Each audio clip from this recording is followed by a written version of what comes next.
terlihat seorang bayi laki-laki yang sedang menangis. Lalu tiba-tiba tangisan itu pun terhenti karena ia melihat satu sosok hitam yang berada di depannya. Dan ternyata sosok itu adalah si macan kumbang yang terlihat sedang mengendus bau bayi itu. Dan terlihat macan kumbang itu pun bingung kenapa bayi manusia ini ada di hutan ini.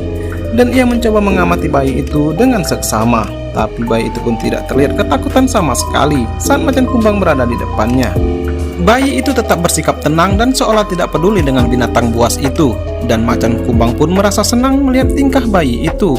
Tapi tiba-tiba terdengar suara auman harimau di sekitar mereka. Mendengar itu pun ia pun terkejut, lalu mendekati anak bayi itu dan membuka mulutnya ke arah bayi tersebut, dan bayi itu pun hanya terdiam. Sementara tak jauh dari mereka berada, terlihat sosok ular piton raksasa yang mendekati ke arah mereka. Dan ular piton itu pun terpancing datang ke tempat itu karena mencium bau manusia di sekitar situ. Tapi saat ia ingin mendekat, ia pun melihat macan kumbang itu telah membawa pergi bayi itu dan terus menjauh dari hutan ini. Tapi ternyata macan kumbang itu tidak memakan anak itu, dan terus membawa bayi laki-laki itu ke tempat yang merasa aman. Dan akhirnya ia pun meletakkan bayi itu di depan sebuah goa, dan ia pun kemudian perlahan meninggalkan bayi tersebut sendirian di tempat itu. Si macan kumbang pun dengan cepat menjauh dan bersembunyi di antara semak-semak yang tak jauh dari goa tersebut. Dan tak lama kemudian keluarlah sesosok serigala dari dalam goa itu dan melihat bayi tersebut. Merasa penasaran, ia pun keluar dari goa itu, dan ternyata itu adalah seekor anak serigala yang merasa bingung kenapa ada anak manusia di depan tempatnya tinggal. Lalu ia pun mengendus dan mencoba mendekati bayi itu, tapi bayi itu pun tak sengaja menakuti anak serigala itu, dan seketika ia pun berlari dan kabur.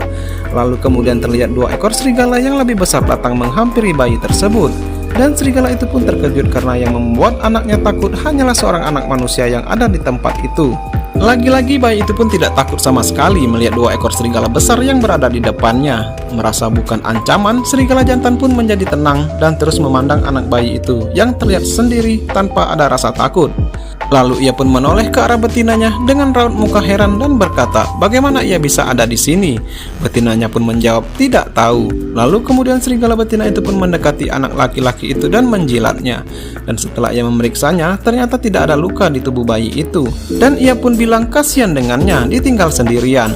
Lalu si betina pun mendekati anak itu, dan ternyata anak itu menyukai serigala tersebut. Dan naluri keibuannya pun muncul melihat anak itu. Lalu serigala jantan pun hanya terdiam melihat istrinya tertarik dengan anak manusia itu. Lalu tiba-tiba ia dikejutkan dengan suara binatang yang mendekat ke arah mereka. Dan ternyata itu adalah hyena jelek bernama Tabaqui.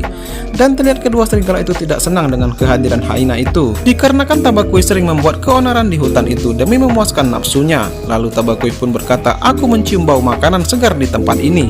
Tapi serigala bernama Nisa ini pun berkata, tidak ada makanan di sini. Jika kau ingin mencari tulang, carilah di tempat lain saja. Tapi Tabaqui terus mencari asal bau itu berasal dan berkata kepada Nisa jangan terlalu pelit kepadanya. Lalu kemudian Tabaqui pun kaget, ternyata bau itu berasal dari belakang Nisa. Lalu dengan cepat ia pun mendekat dan melihat anak manusia di sana. Apakah yang akan terjadi selanjutnya? Kita saksikan di part berikutnya ya guys. Terima kasih.